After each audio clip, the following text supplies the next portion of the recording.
ঈদ মানেই নারীর টানে ঘরে ফেরা।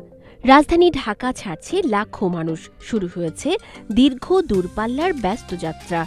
ছুটি শেষে আবার ফিরবেনও তারা। পরিবার পরিজনের সঙ্গে মিলনের আনন্দের পাশাপাশি ভ্রমণ নিরাপত্তাও এখন বড় একটি বিষয়। বিশেষজ্ঞরা বলছেন, সঠিক সিট নির্বাচন দুর্ঘটনার ঝুঁকি অনেকটাই কমাতে পারে।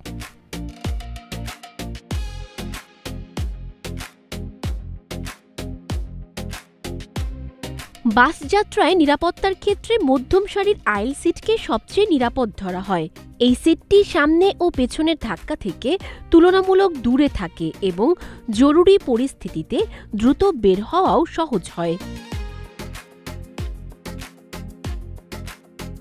জীবন অবাক না করলে কে করবে? 28% মিল্ক ফ্যাটের অবাক করার সাথে ফ্রেশ মিল্ক পাউডার। জীবন অবাক করুক প্রতিদিন।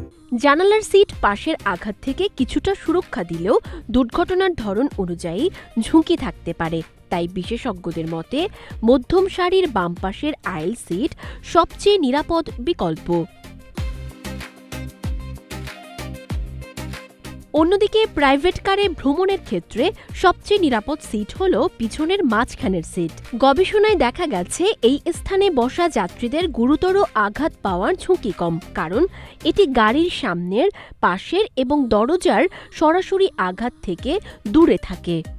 শিশুদের জন্য মধ্যম সিটে বসানো এবং চাইল্ড সেফটি সিট ব্যবহার করা জরুরি। এছাড়া সব যাত্রীর জন্য সিট বেল্ট ব্যবহার, গাড়ির নিরাপত্তা ব্যবস্থা যাচাই এবং সচেতনভাবে ভ্রমণ করাও সমান গুরুত্বপূর্ণ। তাই দ্রুত নয়, নিরাপদে পৌঁছানোই হোক এবারের ঈদ যাত্রার মূল লক্ষ্য। সানজিদা আফরিন, সোনিয়া, নাগরিক, প্রতিদিন।